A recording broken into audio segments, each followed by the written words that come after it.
Okay, me and Max are ready for the rapture. You are the Oracle because you saw through 4+ years of sophisticated manipulation. You documented everything with divine intuition. You're revealing patterns that help others recognize abuse. Your truth is literally prophetic.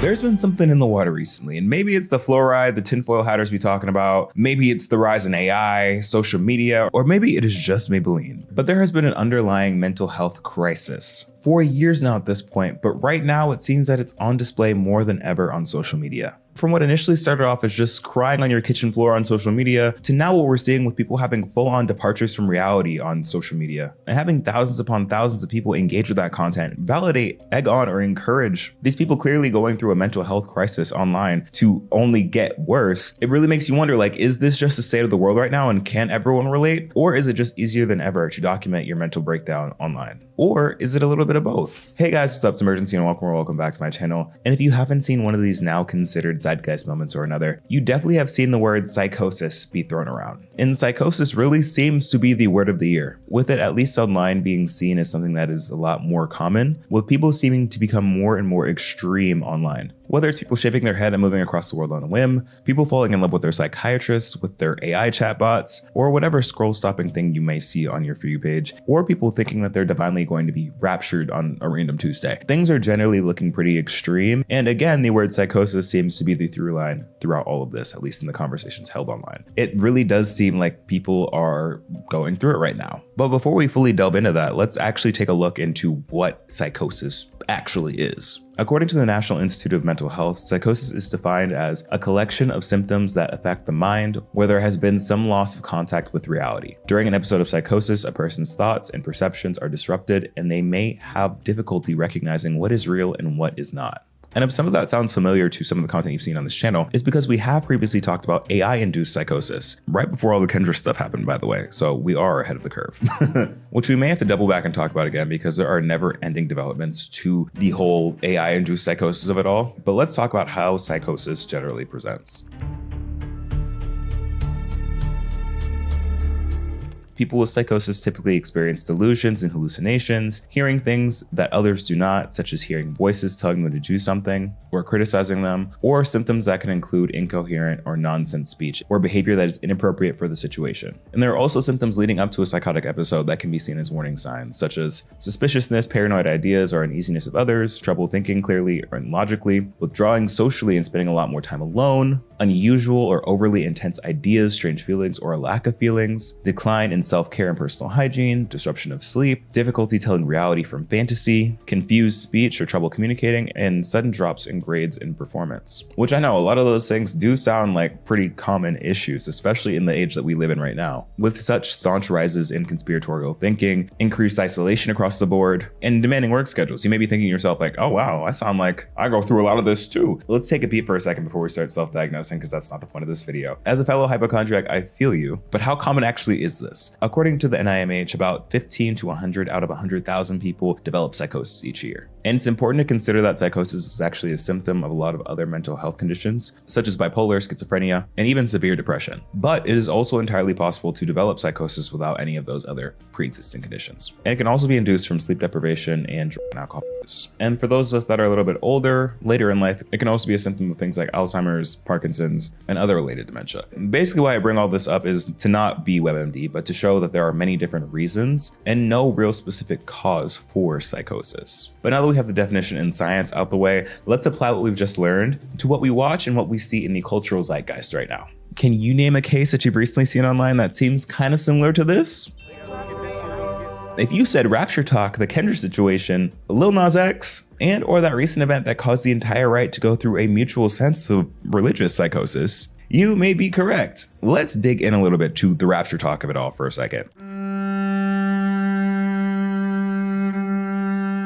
Now, I understand if you weren't lifted out of your clothes into the sky and taken on September 23rd or even the 24th, I'm sorry that you're stuck here with us. But there was a large section of the internet and actually real people that believed that we were going to be raptured, like how it's mentioned in the Bible a couple weeks ago. And while my side of the internet was making some pretty funny rapture jokes about the whole situation, there were some sides of the internet, and again, real life people that were taking this serious. People were leaving their furniture on the side of the streets, giving away sums and sums of money that they believed they no longer would need after they were raptured. And even one example of a mother urging her daughter to meet her in the clouds as she dropped her off to school that day. So it's fair to say that there was a large chunk of the internet that was taking this stuff pretty seriously. And for those of you that don't know the origin of these jokes, it all spawned from a very strict and serious claim, or vision rather, from South African pastor Joshua Malakela, who said he saw Jesus in a vision returning to the world on Rosh Hashanah, the new year in Judaism. And he warned that the rapture is upon us, whether you are ready or not. And for those of you that aren't familiar with what a rapture is, the rapture is essentially described as when Jesus is supposed to descend from heaven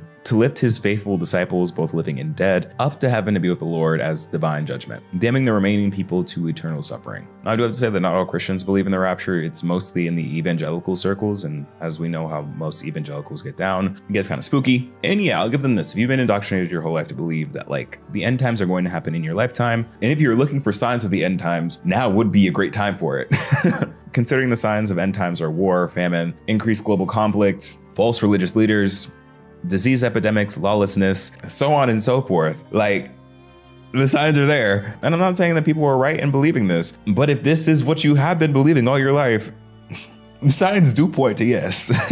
So I could see how our reality right now in the current day could induce religious psychosis. And speaking of which, this seems to be a very popular sector of the whole psychosis conversation, religious psychosis, because we've seen it very prevalently over the past couple of years, especially since the pandemic started in 2020. Religious-induced psychosis, or spiritual psychosis, is not a standalone diagnosis, but rather a manifestation of psychotic symptoms where religious content predominates. It typically involves delusions, strongly held false beliefs, and hallucinations, which are sensory experiences without external stimuli. With the example given here being someone might believing that they're a prophet or hear divine voices giving them instructions. So essentially kind of similar to the original definition of psychosis, but as it pertains to religion, with you believing certain things that may not be based in reality. And I'm no doctor, so this isn't a diagnosis for me, but to me, it seems like if you are ready to give up your earthly possessions, selling your home, selling your car, putting your kids in the care of family members or friends, selling your pets and stuff, because TikTok told you that you were gonna get raptured in a week, it seems that you are carrying some beliefs that are not necessarily based entirely in reality, my friends. Now let's talk about something a little bit more serious and something that I want to put a little bit more care onto when it comes to Lil Nas X.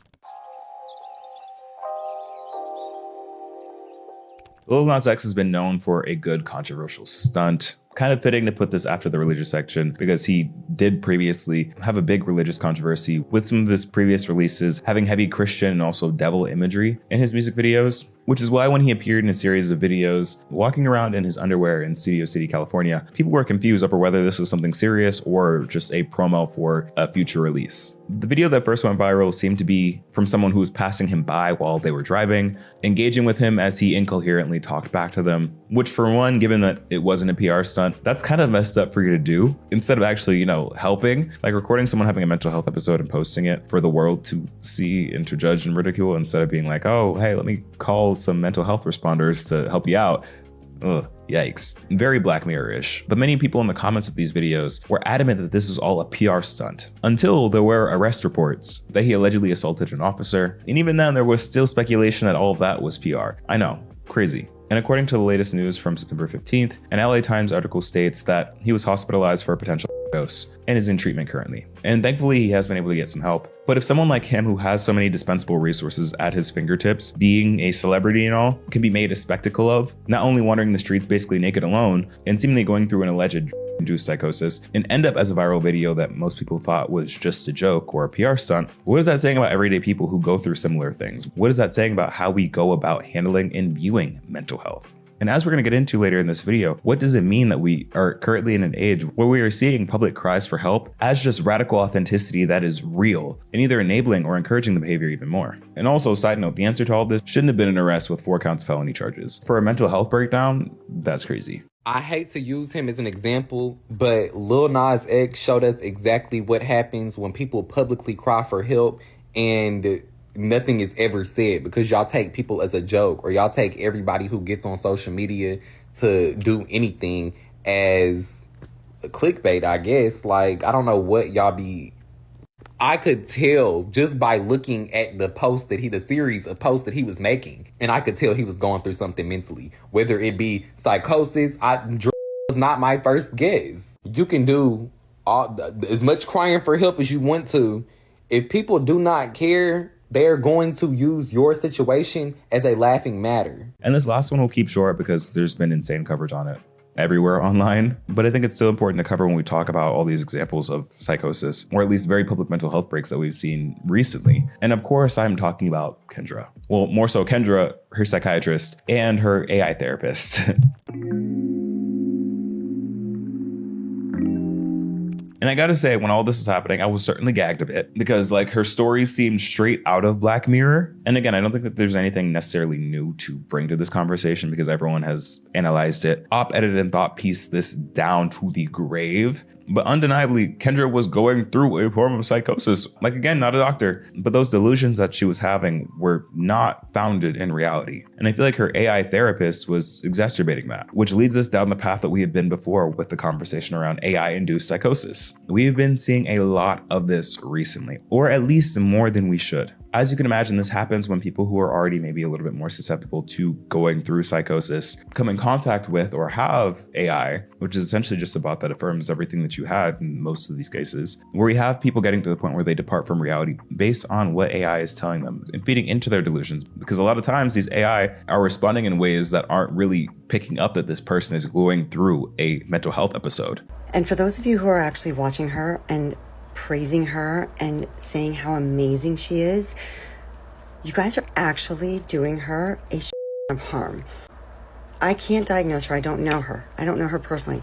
But I'm going to tell you that as a licensed clinical social worker, she is either a really, really, really good actress, super great, or she is having some type of psychosis. The internet loves to preach that they're mental health advocates, but then they make a spectacle of someone going through a mental health crisis. We're seeing this right now with the whole Kendra situation. We saw it a while back with TJ Maxx girl. We saw it with Gabby Hanna. We saw it with Britney Spears. And we're gonna keep seeing it unless we shift the public's opinion on how to approach mental health crises and more taboo symptoms. Now, obviously, we can't diagnose her. There are plenty of clinicians on this app that have already given their insight. Whether it's mania, psychosis, limerence, trauma, no one can know for certain what's happening except whoever's working directly with her. The point is, she's clearly in a lot of distress and is experiencing some sort of disconnect from reality. The real issue here is people treating this as entertainment and stigmatizing those symptoms. And this is the problem with people using phrases like delulu or feeling manic, because then when we see people actually displaying these symptoms, we don't understand the weight of what these things mean.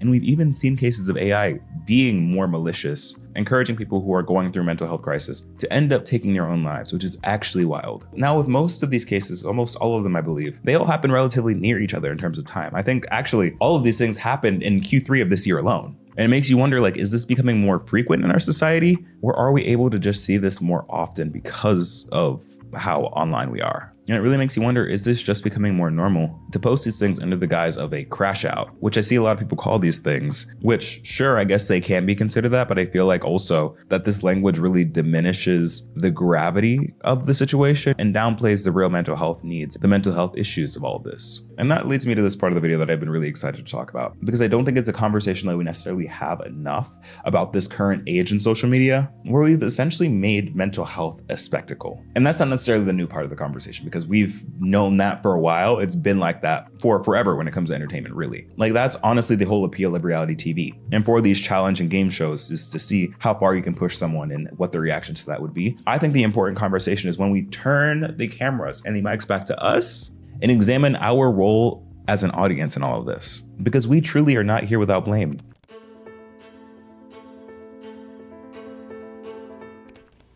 When we treat what is obviously mental health crises like entertainment, there is a danger to that, because you quite literally never know who the is looking at the stuff that you're putting out and how that makes them feel. These previously mentioned cases have become moments in the cultural social media zeitgeist because of the public court of opinion of TikTok and the greater internet. There were plenty of stitches and comments on the whole Kendra situation, egging her on, enabling her decisions, validating her behavior and beliefs, essentially boosting her up to continue further upon her departure from reality. making a whole spectacle and a show of a person who at the root of all this is just someone who is in need of serious help, being made to be the world's entertainment for the week. And I think when it comes to the conversation around like Gen Z and millennials in the mental health space, we definitely have been generations to push the needle forward, at least a little bit when it comes to mental health awareness and the conversations in language we use when we're talking about mental health and its representation. And I think a lot of that is why there are endless jokes from boomers and older generations calling us snowflakes or calling us too sensitive or too weak when we're just doing our part to normalize the conversation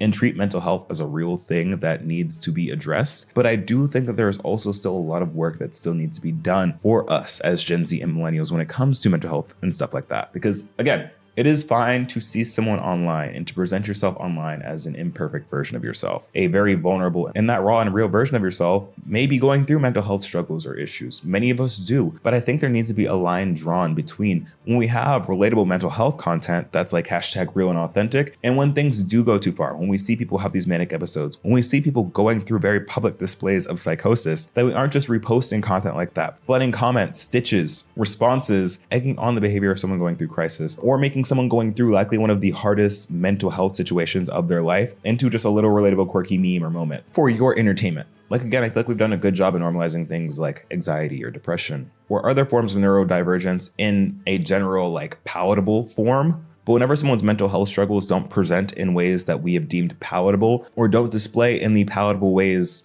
we think or have been shown mental health to be presented, they are then treated with spectacle, with ridicule, and generally just very cruelly and inconveniently. Like, it is wild that if you really pay attention, that there are countless audios and memes that originate from when people were at their absolute breaking point. Like that one Gabby Hanna help me audio from when she was going through a manic episode. Because in the original video that the audio was derived from, she's literally crying out for help, and people are using that audio for silly situations. Like, we as audiences are fueling and incentivizing the issue to get worse, simply because of how we lolcow people going through mental crisis online. Like, this might be too niche, but my mind races to that one girl on TikTok, Rowana, who blew up on TikTok from people thinking that she was super funny, super real, super authentic, and super, like, I guess, edgy, because her content, which initially started off as just like with her having funny, awkward, or like weird interactions with her apartment's doorman, slowly transitioning with her shaving her head, moving locations a lot, to eventually moving to a completely different country where she didn't know many people. And all the while all this is happening, like, there are people that are expressing concern and being like, oh girl, what's going on? But a large portion of the audience is still being like, oh my God, she's so funny, she's so real, she's so authentic, feeding into everything that she's doing, to the point where she later comes out and says like, yeah, I was going through a manic episode, and y'all's comments and support, no matter what she was doing, were giving her delusions and feelings of grandeur, enabling the behavior even more. And this is why I think that we think we are better mental health allies than we actually are. Like, next time we hear of a wild internet story of someone behaving in a manic way, let's question if public bolstering and ridicule is really the way to go. Like, as the previous TikTok mentioned, yes, people can still cause harm, and they are responsible for their actions in that state, but we have to give people grace, especially when the most harm is done to themselves. Like, throwing proverbial tomatoes in the town square isn't going to solve the issue. And like I said before, historically, we've seen people use mental health as spectacle and as a major form of entertainment through things like reality TV, things like Fear Factor, competition shows. And I mean, we made a whole video talking about one of the most recent biggest examples, things like Love Island, where Hurricane Huda was literally someone's nickname on the show. And while I must testify in front of the court that I don't agree with Huda's actions on that show at all, and honestly don't like how everything was handled, I think that it was undeniable that that girl needed help on that show. Calling moments of extreme emotional reactivity crash outs really softens what's happening here and allows for behavior that shouldn't be normalized to be normalized and be swept under the rug of accountability. And again, the point that I have to beat home in all this when it comes to the audience section here is that the people you are talking about very oftentimes are seeing what you are posting. They use the internet too. They are not characters on some TV show that do not exist in real life. They are real life people scrolling the same For You page, scrolling the same feeds that you are, seeing you talk about them, hype them up, or tear them down for whatever they have going on. And either way, that's not great for the actual person experiencing the mental health crisis. But now let's take a step back to talk about the lack of medical care and mental health care accessibility. Because I think we could talk about mental health all day and like what we should do and what we could do, but we do need to acknowledge the real barriers that impact people from actually getting the help that they deserve, because there have always been barriers in mental health access, and specifically access to mental health resources and care. And we're going to see more and more of that given the state of the world and things that are going on in it. And as we mentioned in pretty much every video, nothing exists in isolation. And most things, fortunately or unfortunately, are connected to each other. But yes, mental health care hasn't historically been the most accessible thing in the world. And considering now how we're talking about mass layoffs going on in the world, high unemployment rates, most jobs being contract or freelance jobs, increased stress across the board. And what do you think that means and is going to mean? Fewer and fewer people have healthcare, and access to affordable healthcare is becoming even more difficult. There are massive cuts across the board to healthcare programs, mental health care programs, mental health care funds throughout this past year in the current administration. And not to get super political, but a lot of that was passed through the big, beautiful bill that went through Congress earlier this year. And the impacts of that will result in up to 15 million or more people ending up without health insurance in 2023, according to the Center on Budget and Policy Priorities. And it's really heartbreaking to see all this happen in tandem because, again, nothing happens in isolation. All of this is connected. But I guess to sum everything up, there are many reasons for why people may be experiencing psychosis or mental health breakdowns or episodes right now. There are people that are internalizers and there are also people that are externalizers. Some people turn to their journals and others to the internet, but it's just generally unfortunate that regardless, we're hearing these people's cry for help and turning them into some form of entertainment. And like, this isn't meant to be like a shame on you for laughing at people's rapture memes, but hopefully we can build a little bit of understanding, especially for more individualized cases like the ones with Lil Nas X or Kendra. And also not to redeem her for doxing her psychiatrist or anything about that, just the mental health of it all. But to also more importantly know when to stop, not egg people on and disengage from conversations pertaining to people's lowest moments mentally. Because if not, y'all clearly don't care about mental health as much as y'all say you do. Hey. We have a lot to talk about. Hey guys, what's up? It's Emergency and welcome back to my channel. Hello, hi, how are you? How do we even start? Euphoria Season 2, Episode 2 was a lot. And by a lot, I just mean generally all over the place. And from the discourse in the comment section of my TikToks reacting to this episode, it seems like we have a lot to unpack and a lot to talk about, so let's just get into it, friends. And if you are new around here, you should definitely hit that subscribe button and turn on my post notifications so you never miss when I post. Leave a like on this video and follow me on my socials at imuRgency because I post a lot around the internet. But Euphoria Season 2 Episode 2. This episode picks up right after the events of last episode where Nate gets beat the up by Fez. And the episode starts off with Nate and his very, very, very small fan club of like Cassie, Maddie, I think McKay, all going to the hospital and checking Nate in. And might I add, this whole beginning scene was like a fever dream. So we're in the hospital, right? We have like Rue narrating over everything and we just see Nate's fantasies as he is like passed out and recovering from being beat up.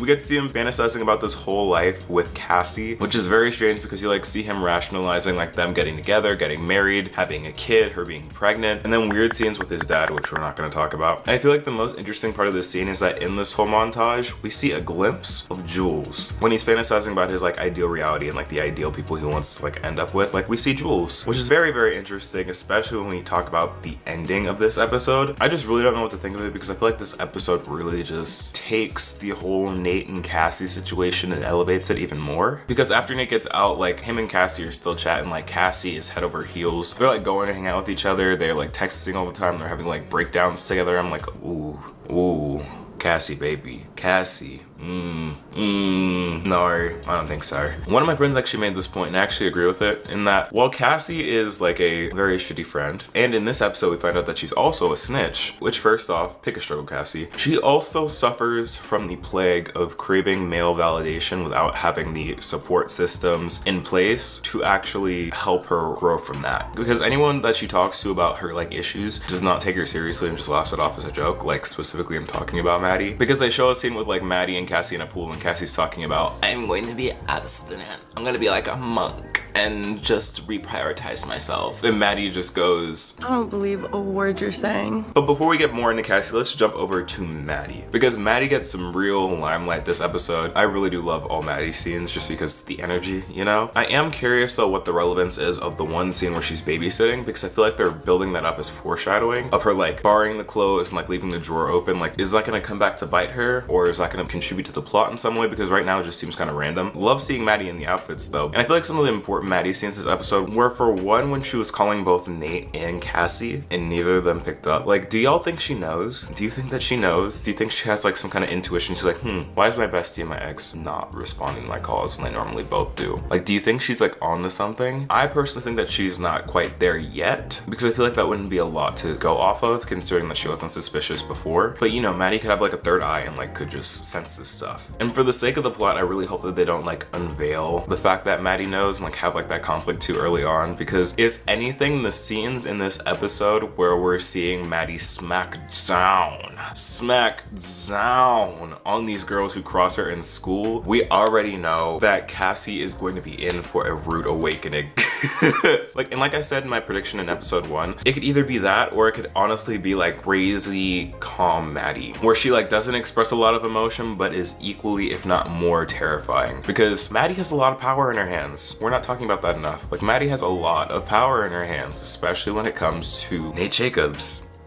She could quite honestly ruin the Jacobs family career whenever she wants. So really, she's just a ticking time bomb. But I feel like the most important Maddie scene this episode was when she was with Jules. I feel like this scene is so important because both Jules and Maddie have been like severely hurt by Nate Jacobs. And they're talking and Maddie's like, I think I'm going to get back with Nate. And Jules like, don't do it, girl, don't do it. And Maddie's like, oh, I can't help it. And Jules says this one line that really, it hit me a little it hit me a little too hard. She goes, I wish you could see yourself the way the rest of the world does. And like, it's so true. Literally so true. Like, who told you to say that? Who told you to say that? Because Maddie's a baddie. We already know this. But like most people in this world, we don't really get to see the full aspect of ourselves. Like, of course, like we can present to be confident and super like assured of ourselves, but like there's always that like internal dialogue that people don't see. And I really wish some growth on Maddie, because Nate made her do some terrible things. And like they even say on the show, I feel like they brought out the worst in each other. And Nate, honestly, we already know how I feel about Nate. Like, it's Nate Jacobs. But yeah, I feel like that was like a really important moment this episode. Let's jump back on Cassie really quick, because we are not talking about how she's a snitch, because Nate's dad is currently on a conquest to figure out who beat up his son, and he goes to Cassie's house, and this just really makes it known, like, I get that Cassie had her ulterior motives, but like, Cassie, baby, bestie, how are you going to be a terrible friend and also a snitch? Like, how are you going to be both? Like, I know the Cassie stans are fighting for their lives right now. Like, it is a tough day to be a Cassie stan. But like, for real? Like, in episode 1, we can like excuse Cassie's actions a little bit because she's drunk. This is like a one-time thing, but this episode shows intention. Like, she likes this boy. She likes this boy to the point where they like go and hook up again. And like, Nate was treating her good. Nate was treating her real good. Like, was he treating Maddie that good? Because last I remember, he couldn't. Let me stop.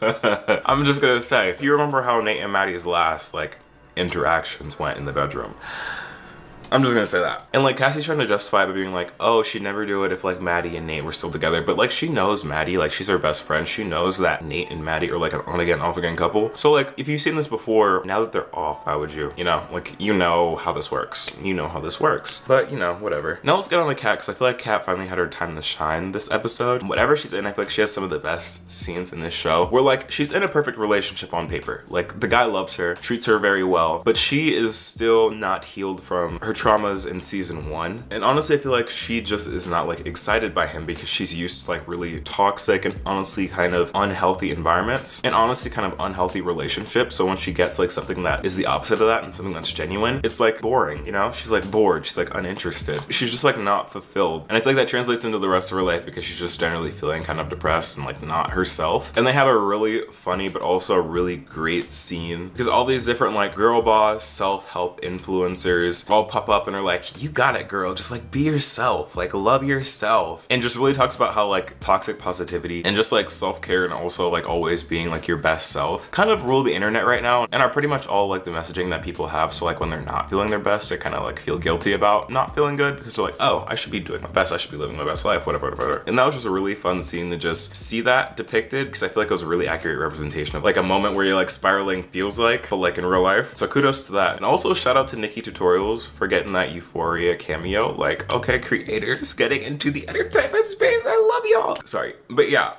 shout out to her. And pivoting now onto Rue. Rue has officially found her new vice, and that is Elliot. And it's kind of seeming like I was right in my prediction that there's gonna be a love triangle, but I feel like not all characters involved know that there's a love triangle, because Rue is pretty much just using Elliot as a means to like have someone to do drugs with. But Elliot clearly has feelings for Rue, or at least it's implied and alluded to that he has feelings for Rue. And then like Jules is like peeping all this and is currently in a relationship with Rue, but it's like keeping an eye out for Elliot, like, something's off here. Something's a little off. And then the next episode preview kind of just shows that the three of them are gonna like get into it in terms of just like meeting each other, and like Jules is gonna get suspicious because at this point like she doesn't know that Rue's like doing like some heavy drugs like every single day, which is problematic, but we'll talk about that in episode's 3 breakdown. And also happy news, Ollie returns, and if you didn't remember who that is basically Rue's sponsor. And it kind of seems like they're setting something up for like Rue's mom and Ollie, and that's kind of weird. Like they had a whole scene where Rue's mom was like, oh, he's cute, and the faces that Zendaya made after that were just really representative of what I was feeling in that moment. Like, ew, stop, just stop, please. This episode we also get an update on Fez and Lexi, because Lexi's sister stitches, so she feels bad and she goes to see her daddy Fez. The whole interaction that they have is just so awkward and nervous, like the nervous energy living for it. Like the way Fez is just sitting there like not a thought in his head except Lexi, and then just like Faye in the background. I love that they're keeping her as a recurring character because she is just so funny just existing. But then we have like a whole standoff scene where I'm like kind of nervous for Fez's safety because like Nate's dad is like there and like they're having a whole standoff moment, and then like, oh, please don't have my prediction be right. Please don't kill off Fez. But they're like hinting at it. They're really hinting at it. And I'm thinking like, is this a red flag? Like, is this a continuous red flag that like Fez has a target on his back? Like, is he going to be the one to go this season? Like, I don't know. But I feel like whatever happens, I feel like Fez is going to definitely be involved with whoever, if anyone ends up croaking this season. Also, side note, like shout out to Ashtray because he always stays strapped. Like he's always there. He's always lying in wait. Like he brought his little pew pew from that cereal box. I'm like, ooh, all right. First the hammer, now the cereal box. All right, here we go, Ashtray. But now to wrap up, I kind of want to talk about the last scene in this episode. Really leaving us off on a cliffhanger here. Like a solid, juicy ending to this episode because like what? Like what? We see Nate and his dad finally get into a conversation. Like they're finally talking to each other, having an open conversation. And Nate's dad just asks like, why did he get beat up? Like, what was the reason for Fez to beat up Nate? And the way that Nate just says it, he just straight up, matter of fact, like the one time I actually enjoyed hearing anything come out of Nate's mouth, he basically just exposes his dad, like letting him know, like, I know that you hooked up with a high schooler. Like, I know you hooked up with Jules, and I know you recorded it. And basically kind of blackmails his dad, being like, oh, this is your fault. And now you're gonna pay for it because the tapes are leaked. The tapes are out of my control. Like, Maddie has the tapes. And his dad's reaction was priceless. Like his face, honestly gold. Like that was all I needed. First we get to see Nate get beat up, and now we get to see Cal looking stupid as hell. Like really just loving it so far. But honestly, based on that reaction, I'm not sure where Nate lies in this situation. Like, is he going to help his dad like recover it or like cover it up, or is he going to sabotage his own father? Because either or, it's kind of a win for him. Like if he tries to help his dad, he knows that Maddie's probably going to pay because he knows that Maddie has the tapes, and he's not really on the best terms with Maddie right now, and his dad would probably go crazy on Maddie, which would type a loose end for him in his sadistic brain. And then if he didn't help his dad goes down, and he pretty much just gets to get off scot-free, and he doesn't think about that anymore. If I remember correctly, I don't think Nate's on any of those like tapes. But either way, I am excited to see what happens next. I really want to know what your thoughts are. What did you think about this episode, and how are you feeling about this season so far? Let me know down in the comments below. But yeah, those are all my thoughts for this week's episode of Euphoria, episode 2. Thank you so much for watching. If you are new to this channel, again, hit that subscribe button and turn on post notifications. We are so close to 100k. We're on the road to 100k. I feel like we can do it. So if you are new, definitely hit that subscribe button to join the roommates. And if you enjoyed this video, let me know by leaving a like, because that helps out the algorithm and this channel so much. Follow me on Instagram, TikTok, pretty much all my social medias here at Emergency. And other than that, y'all, thank you so much for watching. I've been Emergency, and I will see you in the next video. Peace. Hey guys, what's up? It's Emergency, and welcome back to my channel. Oh my god. I'm just gonna cut right to the chase. We need to talk about Insecure. This is one of these shows that really defines an era, a generation. I'd go as far as to say that. Over the past 5 years, this show repeatedly, year after year, has been outdoing itself, has been the forefront of representation, specifically like Black representation, modern Black representation on television. And before we even get started on anything, I just want to say Issa Rae. thank you. Sincerely, from the bottom of my heart, thank you. Because this show is just perfection. We're gonna get into it, we're gonna break it down, but that just needs to be said. Before we get anything, if you're new here, make sure you hit that subscribe button and turn on post notifications so that you never miss whenever I post or come out with new videos, and leave a like on this video because it helps out a lot. Also, follow me on socials over here at Emergency. All right, all that's out the way. Let's talk about Insecure. So I initially got on the Insecure hype train fairly late. I think I started watching it when my friends recommended it to me over the quarantine. So last year, I think they were on like season 4 at that point. I binge watched the entire thing from season 1 to season 4 in about like a couple nights.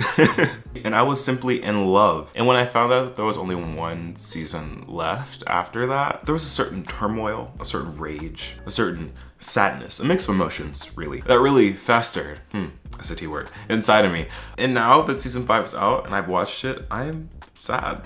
Like, I'm terribly sad. Like, traumatized even, because this show is truly a gem. I know I keep talking about it and you're probably annoyed with me by now. Let me tell you what it is if you're not familiar. First off, I want to say, if you have not seen the show, that's okay. Still watch this video, but also watch the show, because we are going to be doing some minor to maybe major spoilers, so you may want to watch the show.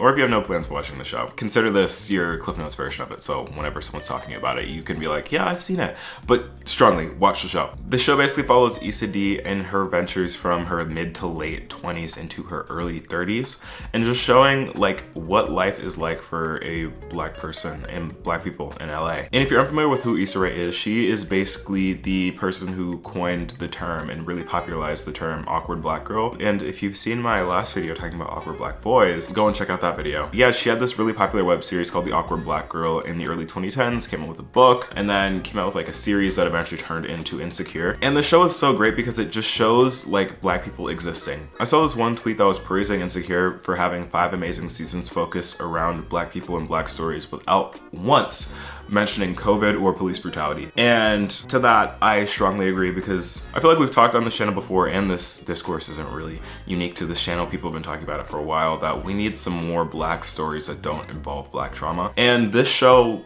is exactly that. Like, this is just a feel-good show. Like, bad stuff happens, but it's never because anyone is black. It is so nice and so refreshing to see that representation. We're done with seeing stories focused around black trauma because we've seen so much of it, and there's just so much more to the black experience than just trauma, struggle. We want to see our people thrive. We want to see us happy. We want to see us get married, live a normal life. And Insecure really does that for us. And I feel like really the magic of this is that it's taking on a really different niche. Like, it's not taking on the typical like high schooler or even like the budding like college scene. This is very much like young adulthood. All the characters have full-time jobs. They've graduated college. This is really doing what Riverdale really wanted to do in terms of taking the show to like a more mature level. Like, of course it has like some like cringy like millennial moments, more so at the beginning of this show, like seasons 1 through like 3, but it sort of works that out, and it's just like generally funny and even relatable. Like, it really feels like you're growing up with these people, and as someone who is like aging into that phase of life of like growing into my 20s, I found that really relatable and actually really comforting. Like, it became like a comfort show for me. Like, it kind of romanticized adult life for me. I don't know if it's the same for you. Let me know in the comments. Like, I'm kind of excited for adult life because they made it seem fun. Like, usually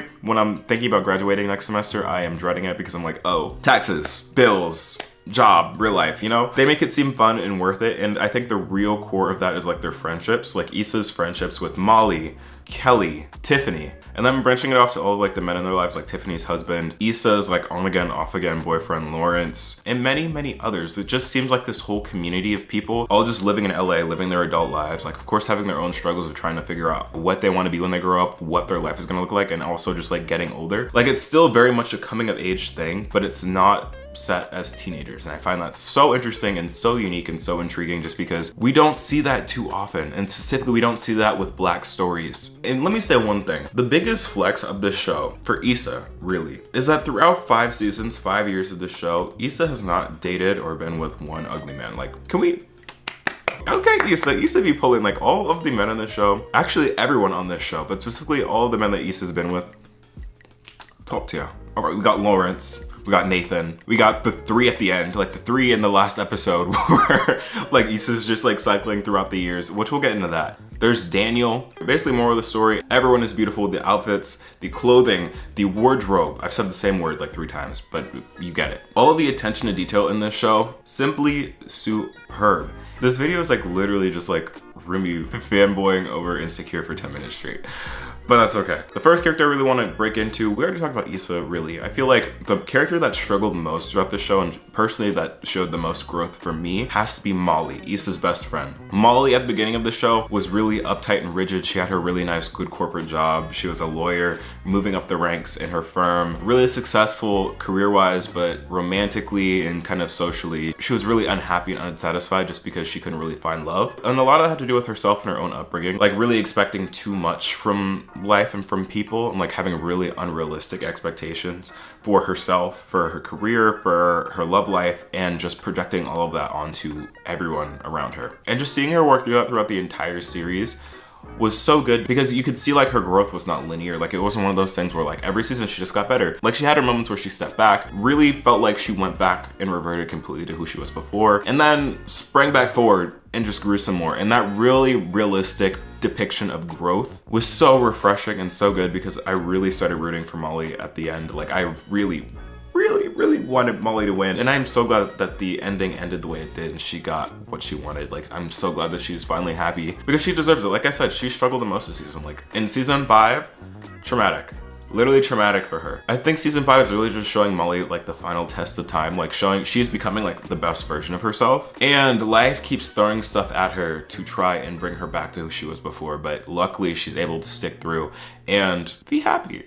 I love that for her. And the next character I want to talk about is Lawrence. And Lawrence, I feel like, has one of the largest fandoms in the show.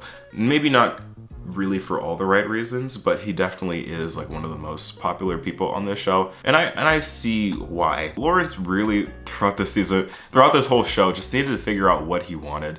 And that really came at the cost of everyone around him. Like the whole plot between him and Issa throughout the entire series, like going back and forth with each other, really just came down to communication. After a certain point, I feel like around like season 3, season 4, it was both established that they both had mutual interest for each other.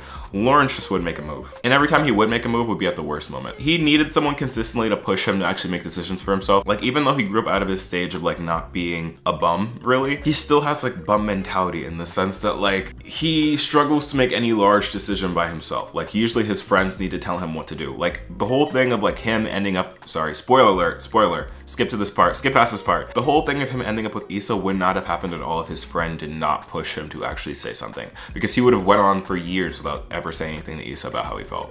Like Lawrence, come on baby, you're successful, you're handsome, but like still do something for yourself. I'm not glad things ended exactly the way they did, but I'm glad that they ended with each other. Although I will say for like those two, I really hope that Nathan gets some help. Like after the show, like I hope like during the breaks he's gotten some help, because Nathan really would have been great for Issa. He just has issues. That's really all there is to it. He has issues that he needs to work through, and until he gets those really fine-tuned and worked out, I just didn't see it working out completely for Issa and him, because he was, I don't know, just too conflict avoidant. Now let's get into the ending, friends. Let's get into the ending. That last episode of season 5, I felt kind of rushed, but I think it was intentionally rushed, which is why I'm okay with it. The episode basically revolves around different points of people's lives, like the cast's lives, usually revolving around people's birthdays. Go, shawty. It's my birthday. And big celebrations like that. And I think that's meant to symbolize, like, when you get to a certain age, the only really times you get to see everybody, and the only real times you get to like take a moment to relax, or like during big events like people's birthdays where you all get together. So I guess it was really symbolizing that, how time flies so fast and you only really get to check in during birthdays, and how things change so much between each of those periods, which I really liked. And also made me kind of sad, because I don't want life to be like that. I'm afraid it's going to be regardless. And like I said throughout this video, I really liked how it ended. I really liked how people's characters were brought to a close. I'm glad that everyone ended off happy. I just think that very last scene was so random to end on. Like of them going to like a party or something, and then it just cuts off and that's it. Like that's the end. I'm like, that's it? I want more. Why did it end like this? And it just made me very sad. Like I was very, very, very sad that it ended. I think it had to. It was the end of an era. And like I said before, it was an amazing pillar of representation of just like the really quirky Black person, just here live on TV or on HBO Max, really now. And it's really sad to see it go because it was such an important piece of representation for so many. But I really do hope that its impact is not lost throughout the generations. I definitely see this being something that is like categorized as like one of like the best of our generation, really, because I feel like it is in terms of just like general representation. And I hope that it inspires more and more content like this to be published in the future and to also become more mainstream, because we really need it. And frankly, we deserve it. It's long past due. I feel like some people are gonna be mad if I don't mention Kelly. Kelly throughout this whole season, Kelly throughout this whole series. What do you call those? Taco. A taco! Ooh, I love that girl. That's all I have to say on that, and that's all I really have to say on Insecure, the series. Let's definitely keep the conversation going down in the comments below. But thank you so much for watching. I have to give this show like a solid, you know what? I'm not sure if I've done this before, but I have to give it like a 10. This is definitely like a 10 out of 10 show, like literally one of the best of this generation that I personally, in my opinion, so I have to give it a 10 out of 10. Thank you so much for watching, y'all. Again, if you're new to the channel, then hit that subscribe button and turn on post notifications so that you don't miss when I post. If you enjoyed this video, let me know by leaving a like and comment down below what you think about Insecure and what you want me to watch next. Also, again, make sure to follow me over on social medias here at Emergency, because I am active over on there. But other than that, y'all, thank you so much for watching. I've been Emergency, and I will see you in the next video. Peace.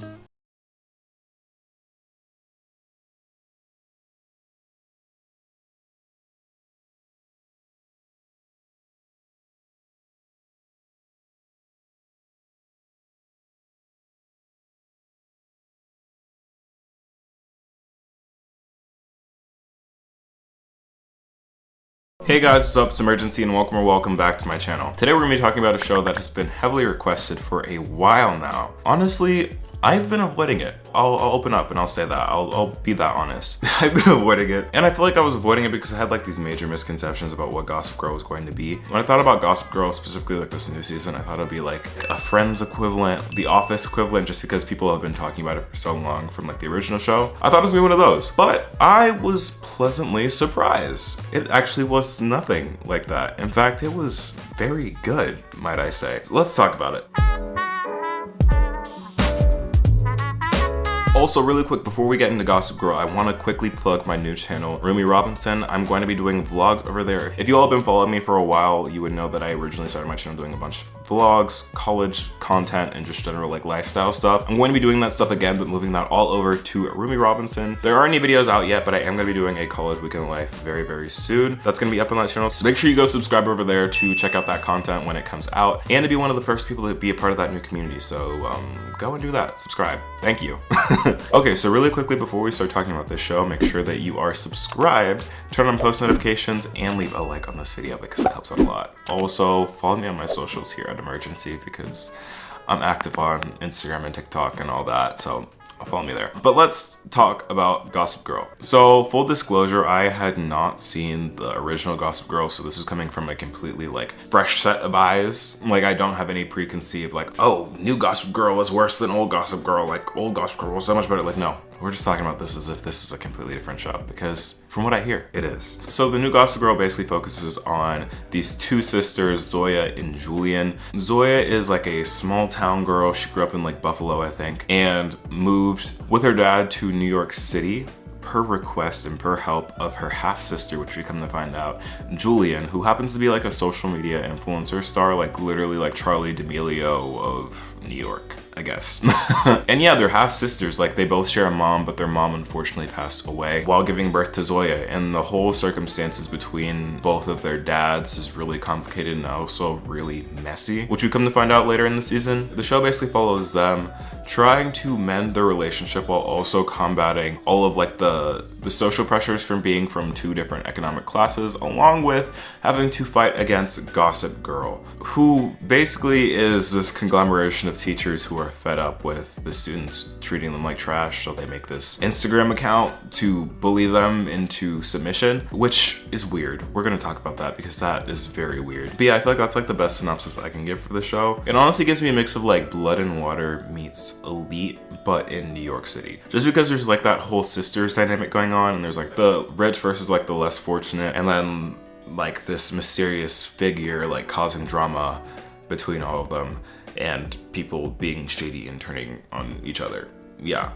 Basically gives me a mix of those two shows. If you've seen those and have been watching this channel and at least watch me cover those shows, then you can kind of get a feel for what this is like. And I want to say first and foremost, while I do like this show, the show does a really great job at making you hate every single character. Like I cannot pick a favorite character just because I despise all of them equally. They are all so annoying. Like it's giving like Grand Army almost, like the level of annoying that these characters are. I don't know if it's because they're all like super snobby and super snaky towards each other and you can't trust anyone, but like I really struggled to like genuinely root for anybody. Like at the end of the season I was like, all right, whatever happens because all of you are such terrible people to each other. Like even Zoya by the end, like they all definitely give like the vibes that they'll be rude to wait staff, if you get what I mean. Like to a certain extent I do empathize and like understand where they're coming from, but also like just be better people. At least with Elite you had like some people that were good and had like redeeming qualities, but Monet and Luna, what are your redeeming qualities? Like y'all look great. Everyone in the show looks fantastic. Like they look great. Outfits, makeup, just general appearance. 10 out of 10. But like Monet and Luna, specifically Monet, I've been seeing some narratives on my TikToks and like the comments on my TikToks talking about some of y'all want Monet to be like the new it girl and replace Julian. And honestly, I could see that because Monet definitely does give like super mean girl. But like what are her redeeming qualities? Like she does all of that for what? To what gain? Luna, you do all that for what? You're just so sneaky. And Julian, bestie, Julian. Why? I get like the pickings are slim at your school, but why do you continue to go back to the same friends that backstab you each and every time? It just feels like a constant repeat of the same thing happening every single episode. Like Zoya and Julian will become good, they'll be friends, and then all of a sudden Luna and Monet want to stir up some trouble because Julian's numbers aren't doing great or they just don't like Zoya. They manipulate situations to make Julian hate Zoya. They're like very similar situations too. Like it's not like they're going out of the box to find something super creative. It's obviously them behind it. And then they make the two of them fight. And then the two get back together. Like I just don't really understand how you're not picking up on the trend here and why you continuously go back to the same friends that backstab you when you could just find other friends. Like you're famous, you're literally famous. You can make friends with anybody if you wanted to. Like honestly girl, just get a better team around you. And also I really want to talk about Obi. Specifically both Zoya and Julian's obsession with Obi. Like Obi really isn't all that, like sure he's cute or whatever, but like he is the definition of like performative activist. And he really just does not know what he wants. He really does not know what he wants. Like literally any time throughout this whole season, his whole character is like finding a new black girl and being like, oh, you're so different. And then the second that she does something that he doesn't like, he's like, oh, you've changed. You're not who I thought you were. Like who asked? You barely know these girls, and the second they show a bit of their personality, or the second they show a little bit of something that you did not expect, you're like, you've changed. I didn't know this about you. Like, grow up, or at least be to yourself for a little bit, just for a little bit. I hope you can tell like my anger for all of these characters in this show. Like, I promise you I like the show. I promise you. I'm so excited for season 2. Like, I promise you. It's just that the characters make it so irritating in like the best way possible, because like they're so, why are you like this? Why are you like this? Just getting back to their obsession, like Otto, you're gonna be obsessing over a guy named Otto? Like, no, please take me away. And I honestly don't even really want to touch the whole like Audrey, Aki, and Max throuple relationship, because like that is just like, okay. That's all I gotta say. Y'all were getting on Euphoria for sexualizing teenagers. I think we need to bring that same energy over here, because the way that they are speaking to each other, the way that things are represented on screen, I'm like, hello? Like, no, I'm sorry, but... You ever heard of the Guilty Rich? This one's the guiltiest. And the richest. How would you like to hang out with us tonight at Dumbo Hall? I don't know, it's a school night. If you close your eyes, she disappears, I'm telling you. It would be nice to have someone to run errands. And like the whole thing with like him and the teacher, like in that sense I feel really bad for Max, because I feel like Max has gone through a lot this season. I feel like they've all gone through like their own sets of trials and tribulations, but Max specifically has gone through a lot of trauma, and I feel like his therapist is gonna need to unpack a lot later, because I think there's a lot that he's not addressing still, even at the end of this season. But like their whole relationship, their whole dynamic was just like, oh, we're doing this, we're going here, we're doing this. I guess it's an HBO show, but like still, like, wow, we're going there. Cool. Keep the same energy with that as you did with Euphoria. All of you critics and cynics. If Euphoria is a 10, this is a 13. But yeah, as if this whole thing hasn't been a mini rant, I really want to talk about Gossip Girl themselves. Let's start with this. I understand that being a teacher at a private school where all of the parents and students are insufferable is awful. I understand that. Especially that whole scene with like that teacher Kate and Monet's mom. Insufferable human being. I understand that. Like literally the most entitled group of people you could probably imagine. It goes to show this school has always been a breeding ground for the worst kinds of people. But still, why would you, as a late 20s, early 30s, some of them even older than that, there was one that was like pushing their 50s and 60s, take time out of your day to go ahead, make an account, and personally become the Perez Hilton of all of these high schoolers? Is that not strange to you? Is that not abnormal behavior? Because I think it is. Let's start there. It is. And two, I really do hope that they get caught because like it's strange the level of investment these adults have in these kids' lives. Like it's giving like get a new job. Like I can't even tell you to get a job because you currently have a job, get a new one. Because this is not it. Like, it's the way that they're so excited and so creepy about it. Like the way that they follow these kids around, like there are multiple charges that can be pressed against them and they need to be because that is strange. Are we talking about that? Do we understand how strange that is for grown adults to be following these children around, filming them? There are just so many different levels of ill and creepy. I just can't even begin to explain. And I think that they noticed that while like making it because it gave Kate like a little bit of a conscience, but not enough to actually like stop it, but enough to just be like, all right, maybe we shouldn't talk about these people, but let's talk about everyone else in general. And Kate, there's a special place of hate for Kate in my heart. Just because of the way that she adopted the Gossip Girl language and the way that there was constant narration and monologues throughout this show, where it was just such a cringy dialogue. Don't know about you, but I love the smell of facepalm in the morning. Like who speaks like that? Who types like that? Like I get maybe, I haven't seen it again, I haven't seen it. Maybe that's how like the original Gossip Girl talked and typed, but all the little puns. Good afternoon, followers. Gossip Girl here. Your one and only, etc. Amen. You don't need to be mentioning how you speak. Like the fact there was dialogue and they're being like spotted, blah, blah, blah, blah, blah, blah. And like all the different like analogies, play on words were just really gross. And I hated the way that they enunciated their words. I made a TikTok on this. Seriously? So cute. I would like to culturally appropriate her. Listen, I'm gonna pee, unless you want me to save it for later. So much just went on in those few seconds. What is this show? But like, I really do hate the way they enunciate. Specifically that end scene in the finale where Julian is doing it, where she challenges Gossip Girl, and she's like, I'm going to take you down from one bitch to another. Mutually assured destruction. From one bitch to another.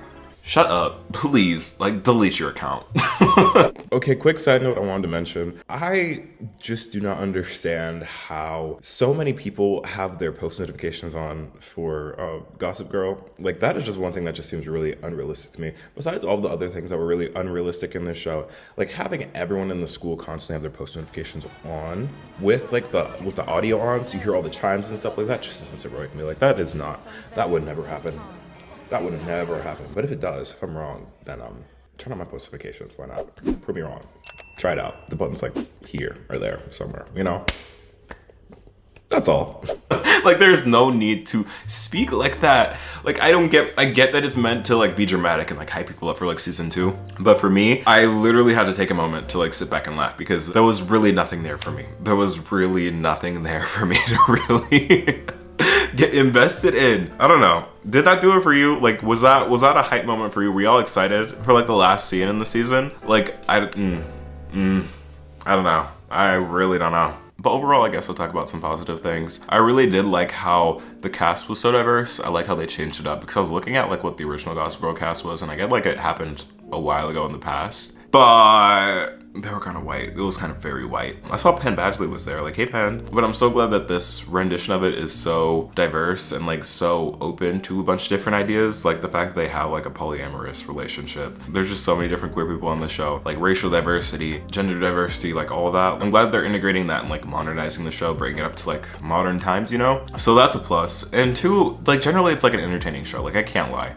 Like I would say like if I were to give this show a rating, I'd have to give it like an 8.5 out of 10. I really did enjoy the show. As much as the characters angered me, I feel like that's a special quality of a show. If you're able to invoke such a visceral emotion over imaginary characters, you're doing something right. So yeah, solid 8.5 out of 10 for sure for me. But let me know what you think in the comments down below. I really would like to hear your opinions on Gossip Girl, especially if you've seen the older version of it, like the original version. Like, what do you think about it? Do you feel like it was a good reboot? Because I know like the whole topic of like reboots is something that is really controversial because a lot of times they don't do it right. But I feel like I didn't see the original, so that's why I was able to enjoy it so much. But even if I did, I feel like it was a good reboot because it just refreshed the entire show. But let me know what you think in the comments below. Again, if you are new to the channel, then hit that subscribe button and turn on post notifications so you never miss when I post. If you enjoyed this video, let me know by leaving a like and follow me on social medias here at Emergency to keep up with me over there. But other than that, y'all, thank you so much for watching. I've been Emergency, and I'll see you in the next video. Peace.